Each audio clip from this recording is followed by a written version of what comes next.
Hello students स्वागत है आप सभी का वोल्केनो आईएएस के इस प्लेटफॉर्म पे। स्टूडेंट्स अगर हम बात करें इस वीडियो की तो ये वीडियो हमारा ह्यूमन कैपिटल से रिलेटेड है कि ह्यूमन कैपिटल की क्या मीनिंग है और इंडिया के लिए किस तरीके से ये ह्यूमन कैपिटल का होना ज़रूरी है। तो सबसे पहले हम इस वीडियो में ह्यूमन कैपिटल के बारे में देखेंगे, वर्ल्ड के अंदर जो प्रेजेंट जो क्राइसिस हैं, जो सिनारियो हैं, उनके बारे में डिस्कस करेंगे और हम डिस्कस करेंगे कि इंडिया को किस तरीके से जो उनकी ह्यूमन की यहाँ पे जो डेमोग्राफिक डिविडेंड है उसको यूज कर सके। तो सबसे पहले अगर हम बात करें कि जो ह्यूमन कैपिटल जो टॉपिक है वो क्यों न्यूज़ के अंदर है उसके बारे में, स्टूडेंट्स रिसेंटली यूनाइटेड नेशन के द्वारा जो हमारा यूनाइटेड नेशन है जिसको 1945 में आफ्टर द वर्ल्ड वॉर जिसको क्रिएट किया गया, तो 1945 में जब यूनाइटेड नेशन को क्रिएट किया गया तो उसी यूनाइटेड नेशन के द्वारा समय समय पे कंट्रीज़ के बारे में कुछ प्रोजेक्ट किया जाता है कि इस कंट्री के अंदर ह्यूमन कैपिटल अच्छी है, इस कंट्री की जो डिफेंस फोर्सेज हैं वो अच्छी हैं। तो काफ़ी ऐसे इनकी जो डिफरेंट ऑर्गेनाइजेशन हैं उसी यूनाइटेड नेशन के द्वारा यहाँ पे प्रोजेक्ट किया गया है कि इंडिया जल्द ही चाइना को टेक ओवर करेगा पॉपुलेशन के नंबर्स में। इसका मीनिंग ये है कि इंडिया जल्द ही नंबर 1 कंट्री होगा, पॉपुलियस सबसे ज़्यादा पॉपुलेशन जिस कंट्री के अंदर पाई जाती है। अभी इंडिया सेकंड नंबर पे है, प्रेजेंट समय में जो नंबर 1 है वो चाइना है। तो स्टूडेंट्स यहाँ पे हम इस वीडियो के अंदर देखते हैं कि किस तरीके से जो इंडिया के अंदर जो पॉपुलेशन नंबर 1 होने की वजह से सबसे ज़्यादा पॉपुलियस कंट्री होने के बाद में किस तरीके से इंडिया अपनी पॉपुलेशन को यूज करे, जिसके थ्रू यहाँ पे जो डेमोग्राफी है उसको यूज करते हुए एक डिविडेंड के रूप में इंडिया यूज कर सके इस डेमोग्राफी को, और ये डेमोग्राफिक डिविडेंड एक डिजास्टर के रूप में ना क्रिएट हो। तो सबसे पहले आप देखिए कि ह्यूमन कैपिटल होता क्या है। स्टूडेंट्स ओईसीडी एक ऑर्गेनाइजेशन है डेवलप्ड कंट्रीज का, काफ़ी सारे डेवलप्ड कंट्री हैं, पेरिस के अंदर इसका हेडक्वार्टर है। तो ओईसीडी के द्वारा एक डेफिनेशन दी गई है, ओईसीडी के द्वारा एक डिफ़ाइन किया गया है कि ह्यूमन कैपिटल का मीनिंग ये है कि किसी भी एक पर्सन, कोई भी एक पर्सन है, उसको बेसिकली जो नॉलेज है, स्किल है, जो कॉम्पिटेंसीज़ हैं, जो कैरेक्टरिस्टिक्स हैं, ये सब ह्यूमन बीइंग के अंदर जो प्रोड्यूस होने के लिए जो मार्केट या कैपिटल जो इन्वेस्ट की जाती है उसी को बेसिकली ह्यूमन कैपिटल कहा गया है। आपने स्टूडेंट्स कभी ना कभी सुना होगा कि वर्ल्ड बैंक के द्वारा एक इंडेक्स भी पब्लिश किया जाता है under the human capital project. World bank के द्वारा एक रिपोर्ट निकाली जाती है, ह्यूमन कैपिटल प्रोजेक्ट है, उसी के अंडर में एक रिपोर्ट है ह्यूमन कैपिटल इंडेक्स। तो 2 साल में ये रिपोर्ट आती है जिसके अंदर रैंकिंग की जाती है। इंडिया की जो रैंकिंग 2018 के समय में 115 रैंक इंडिया की थी ह्यूमन कैपिटल इंडेक्स के अंदर में। तो उसके अंदर भी यही बात बताई गई है कि किसी भी एक पर्सन को 18 ईयर की जो एज है उसको अचीव करने से पहले जो शिक्षा, जो एजुकेशन है, जो स्किल है, जो कॉम्पिटेंसीज है, जो एक स्पेशल कैरेक्टरिस्टिक वो अचीव करता है, उसके लिए जो होम कैपिटल का जो इन्वेस्टमेंट किया जाता है। आप देखिए कि प्रेजेंट समय में हर एक पेरेंट्स के द्वारा, इवन गवर्नमेंट की भी रिस्पॉन्सिबिलिटी है, गवर्नमेंट के द्वारा काफ़ी सारी गवर्नमेंट स्कूल्स ओपन की गई हैं, जगह जगह पे हर एक पंचायत हेडक्वार्टर पे स्कूल्स का होना ज़रूरी है।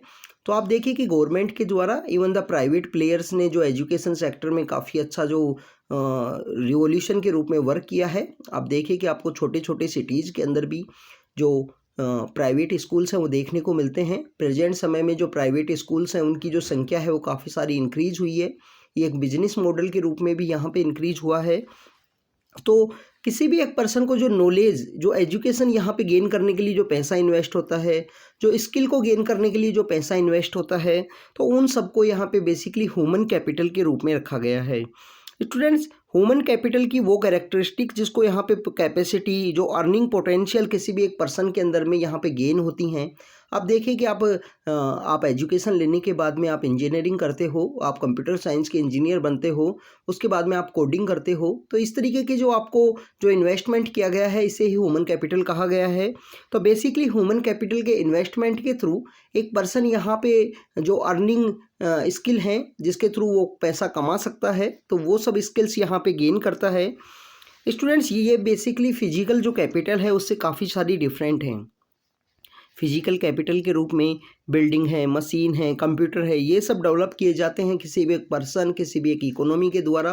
बट ह्यूमन कैपिटल यहाँ पे ऐसे पर्सन्स को डेवलप करना जो स्किल्स में काफ़ी नंबर 1 हो, स्किल्स के अंदर उनकी काफ़ी अच्छी डिमांड हो और उनको यहाँ पे वर्ल्ड के अंदर उनकी डिमांड यूज की जा सके, उनकी सर्विस को यूज किया जा सके, उसे ही ह्यूमन कैपिटल कहा जाता है।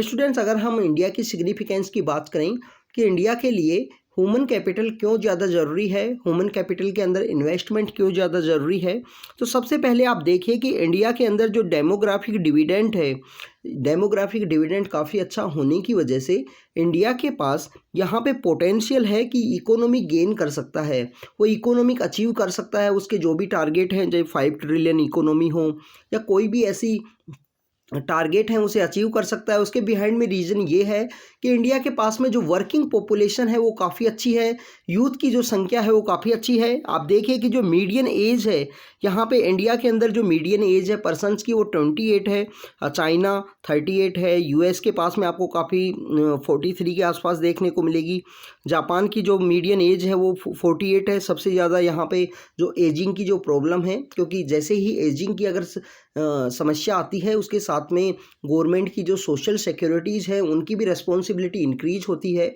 तो इंडिया के अंदर जो मीडियन एज है वो 28 है। इसकी वजह से इंडिया यहाँ पे अपनी यूथ को यूज़ कर सकता है वर्किंग फोर्स के रूप में, चाहे वो लेबर के रूप में यूज़ करना हो, चाहे स्किल दे के उनको स्किल के रूप में यूज़ करना हो। इसी के लिए गवर्नमेंट के द्वारा स्किल इंडिया मिशन लॉन्च किया गया था। चाहे लेबर सेक्टर्स में जो हमारे वर्किंग जो पॉपुलेशन है वो इंगेज है, उनको यहाँ पे कोई ना कोई स्किल, कोई ना कोई यहाँ पे जो बेसिकली सर्टिफिकेट दे दिया जाता है 6 महीने की जो स्किल ट्रेनिंग के बाद में। तो उनको यहाँ पे स्किल देने की वजह से वो यहाँ पे वर्ल्ड के अंदर में लेबर फोर्स में एक कॉम्पिटेंसी ला सकते हैं, एक चेंज ला सकते हैं और उनकी जो डिमांड है वो इंक्रीज हो सकती है। इसके अलावा स्टूडेंट्स यहाँ पे बात की गई है इंडिया की जो सॉफ्टवेयर इंडस्ट्री है उसका यहाँ पे एग्जांपल दिया गया है कि यहाँ पे एविडेंस के रूप में शो किया है कि इंडिया की जो जीडीपी है 8% ऑफ जीडीपी यहाँ पे इंक्रीज़ हुआ है, 8% यहाँ पे एम्प्लॉई हैं। सॉफ्टवेयर इंडस्ट्री इंडिया का यहाँ पे सबसे बड़ा एक सर्विस सेक्टर के रूप में यहाँ पे इमर्ज हुआ है, जिसको इंडिया यहाँ पे बेसिकली सॉफ्टवेयर्स को काफ़ी सारा एक्सपोर्ट करता है। हमारी जो ह्यूमन कैपिटल है, जो सर्विस क्लास है, वो यहाँ पे उनकी जो डिमांड है वो इंक्रीज हुई है। इसके अलावा स्टूडेंट्स अगर हम बात करें कि यहाँ पे रेमिटेंस है, इंडिया के यहाँ पे काफ़ी सारी जो वर्किंग पॉपुलेशन है वो बाहर जाती है, बाहर से जो पैसा इंडिया में आता है उसको रेमिटेंस के रूप में बताया गया है। तो इंडिया में जो इन्वेस्टमेंट ह्यूमन कैपिटल के अंदर होगा तो इंडिया में जो रेमिटेंस है वो यहाँ पे इंक्रीज होगा, क्योंकि लेस देन द 2% इंडिया की जो पॉपुलेशन है वो यहाँ पे ओवरसीज वर्क के अंदर इंगेज है। तो यहाँ पे रेमिटेंस है उसके अंदर यहाँ पे बेनिफिट मिलेगा और रेमिटेंस अच्छा होने की वजह से रिच फॉरेक्स रेमिटेंस होने की वजह से यहाँ पे जो एफडीआई में इन्वेस्टमेंट है वो देखने को मिलेगा इंडिया के अंदर में। तो ये यहाँ पे बेसिकली सिग्निफिकेंस है कि ह्यूमन कैपिटल में अगर इंडिया ने इन्वेस्टमेंट किया तो किस तरीके के जो चेंजेस हैं वो हमको देखने को मिलेंगी। इसके लिए अगर हम बात करें प्रेजेंट समय में क्या क्या स्ट्रेटजीज़ जो अचीव की गई हैं, क्या क्या स्ट्रेटजीज जो वर्ल्ड के अंदर में अडॉप्ट की गई हैं कि जिस तरीके से ह्यूमन कैपिटल को वो अचीव कर सके, मैक्सिमम जो गेन है वो अचीव कर सके। सबसे पहले बात आती है मॉनेटरी पॉलिसी की। स्टूडेंट्स, मेजर जो सेंट्रल बैंक्स हैं उन्होंने यहाँ पे कोविड-19 की जो इमरजेंसी, जो हमारे यहाँ पे हेल्थ की जो क्राइसिस आई है वर्ल्ड के अंदर में, इस क्राइसिस को डील करने के लिए मेजर जो सेंट्रल बैंक हैं उन्होंने सब्सटेंशियल लिक्विडिटी को जो कॉन्सेप्ट है उसको अडॉप्ट किया है, जिसके थ्रू यहाँ पे शार्प टाइटनिंग द फाइनेंशियल जो कंडीशंस हैं उनको टाइट किया है। और इसके अलावा अगर हम बात करें कि कोविड पेंडेमिक की जिस भी तरीके की जो सिचुएशन है, जो इकोनॉमिक क्राइसिस है, जो स्लो डाउन है, उसको वो डील कर सके। इसके अलावा बहुत सारी फिजिकल पॉलिसी हमको देखने को मिलती है पेंडेमिक के दौरान में। एडवांस इकोनॉमीज़ हैं borrowed heavily to support the consumption more than the production, क्योंकि कंजप्शन काफ़ी अधिक हमको देखने को मिला, प्रोडक्शन काफ़ी कम देखने को मिला है कोविड-19 के समय में। तो वर्ल्ड के अंदर में इस तरीके की जो फिजिकल एंड मॉनेटरी पॉलिसी है उसे अडॉप्ट किया गया है। उसी को देखते हुए इंडिया के द्वारा यहाँ पे कुछ ऐसे स्टेप लिए गए जिसके थ्रू ह्यूमन कैपिटल के ऊपर वो फोकस कर सकें। सबसे पहले आप देखें कि यहाँ पे इंडिया ने जुडिशियस मिक्स जो स्ट्रेटजी है उसको अडॉप्ट किया। फिजिकल के रूप में, मॉनेटरी पॉलिसी के रूप में आप देखिए कि जिसके थ्रू कोविड-19 का जो इफ़ेक्ट है, जो नेगेटिव इम्पैक्ट है, उसको यहाँ पे रिड्यूस किया जा सके। कोविड-19 का जो नेगेटिव इम्पैक्ट है उसको यहाँ पे मिटिगेट किया जा सके। इसी के लिए गवर्नमेंट ने 2020 में आत्मनिर्भर भारत पैकेज जो है उसको लॉन्च किया गया था, जिसके थ्रू 20 लाख करोड़ रुपए हैं उसका ये पैकेज था। लोगों को यहाँ पे सपोर्ट प्रोवाइड करने के लिए कोविड-19 की जो पेंडेमिक की जो सिचुएशन है उसके अंदर में। आत्मनिर्भर भारत पैकेज क्या है, इसके बारे में डिटेल के बारे में आपको पता होना चाहिए। ऐसे कोई भी प्रोविज़न है गवर्नमेंट के द्वारा जो लॉन्च की गई है उनके बारे में आपको पता होना चाहिए। स्टूडेंट्स, इसके अलावा जो एमजी नरेगा वर्कर हैं, एमजी नरेगा वर्कर्स हमारे यहाँ पे उनको बेसिकली कोई स्किल नहीं होती है, बट यहाँ पे ग्रामीण इलाकों में ऐसी वर्कर्स जिनको यूज किया जा सके और उनके थ्रू काफ़ी सारे जो पॉजिटिव इम्पैक्ट भी हमको देखने को मिलता है। आप देखिए कि पॉन्ड का कंस्ट्रक्शन किया गया तो वो वाटर की हार्वेस्टिंग में, वाटर के कंजर्वेशन में काफ़ी अच्छा रोल प्ले करता है, ग्राउंड लेवल वाटर को यहाँ पे रेज करने में। तो मनरेगा वर्कर्स का जो वेज है वो यहाँ पे इंक्रीज़ किया गया था प्रेजेंटली कुछ समय में। कैश ट्रांसफ़र, जो डायरेक्ट बेनिफिट ट्रांसफ़र है उसको, यहाँ लीकेज है उसको रिड्यूस किया गया। तो ये गवर्नमेंट के काफ़ी सारे ऐसे इनिशिएटिव्स हैं जिसके थ्रू यहाँ पे उसको बेनिफिट देखने को मिला है। एम्प्लॉयमेंट के अंदर अगर हम बात करें, प्रधानमंत्री गरीब कल्याण रोजगार अभियान है जिसके through collateral free lending program है। एमएसएमईज़ को काफ़ी सारे कोलेटरल फ्री यहाँ पे लोन है वो मिले हैं। इसके अलावा अगर हम बात करें, आरबीआई ने मोरेटोरियम जो लोन्स को यहाँ पे बेसिकली रीडिज़ाइन किया था, जिस तरीके से कोविड-19 के समय में जो लोन्स थे उनके लिए यहाँ पे एक कमेटी भी क्रिएट की गई थी। कमेटी के बारे में आपको पता होना चाहिए कि कमेटी को किसने हेड किया था। तो मोरेटोरियम जो लोन्स हैं उनको यहाँ पे रीडिज़ाइन किया गया, तो वो कोविड-19 के समय गवर्नमेंट के द्वारा हेल्प प्रोवाइड की गई थी हमारे ऐसे पर्सन जिनके उस समय में लोन थे, बैंक के लोन उनको मिल रहे थे। इसके अलावा स्टूडेंट्स, काफ़ी सारी ऐसी और योजना है जिसमें कोविड-19 के जो स्लो डाउन है उसको यहाँ पे रिड्यूस करने में हेल्प की है, रिड्यूस करने में मदद की गई है हमारी गवर्नमेंट के द्वारा। स्टूडेंट्स, इसके अलावा आपको ह्यूमन कैपिटल इंडेक्स के बारे में पता होना चाहिए। Human capital index basically human capital project का ही पार्ट है, जिसके थ्रू इंडिया का जो स्कोर है 0.44 हमको देखने को मिला है कि यहाँ पे 44% जो हमारे चाइल्ड हैं वो ही यहाँ पे कैपेबल हैं एम्प्लॉयमेंट को गेन करने में। कंप्लीटली चिल्ड्रंस नहीं है, तो हमारा जो डेमोग्राफिक डिविडेंड है कहीं वो डेमोग्राफिक डिजास्टर के रूप में ना क्रिएट हो जाए, ये इंडिया के लिए एक सबसे बड़ा कंसर्न है, ये आपको पता होना चाहिए। इंडिया की अगर हम बात करें कि ह्यूमन कैपिटल इंडेक्स की, जो हमारे फीमेल हैं उनका मार्जिनली बेटर है मेल्स के मुकाबले में। फीमेल्स अगर एजुकेटेड हैं तो उनको जो जॉब की जो गारंटी है वो काफ़ी अच्छी हमको देखने को मिलती है। उनके पास अगर कोई स्किल है तो उनका जो, अगर हम बात करें एम्प्लॉयमेंट में जो उनका इंक्रीमेंट है वो उनको काफ़ी अच्छा देखने को मिलता है। इसकी वजह से जो हमारी जो फीमेल्स हैं, फीमेल्स के ऊपर में आप देखिए कि अगर आप उनको एजुकेशन देते हो तो उनका श्योरिटी है वो कुछ ना कुछ अच्छा अचीव करती हैं। तो फीमेल्स का जो मार्जिनली या स्लाइटली जो हायर है मेल्स के मुकाबले में ह्यूमन कैपिटल का जो इन्वेस्टमेंट है वो, इंडिया की यहाँ पे 2018 के अंदर 115 रैंक आई थी। 2018 का जो इंडेक्स है उसके अकॉर्डिंग इंडिया की 115 रैंक थी, काफ़ी लोअर रैंक है। ये ह्यूमन कैपिटल जो इंडेक्स है वो पब्लिश किया जाता है वर्ल्ड बैंक के द्वारा, 2 साल में ये इंडेक्स पब्लिश किया जाता है, तो ये आपको पता होना चाहिए।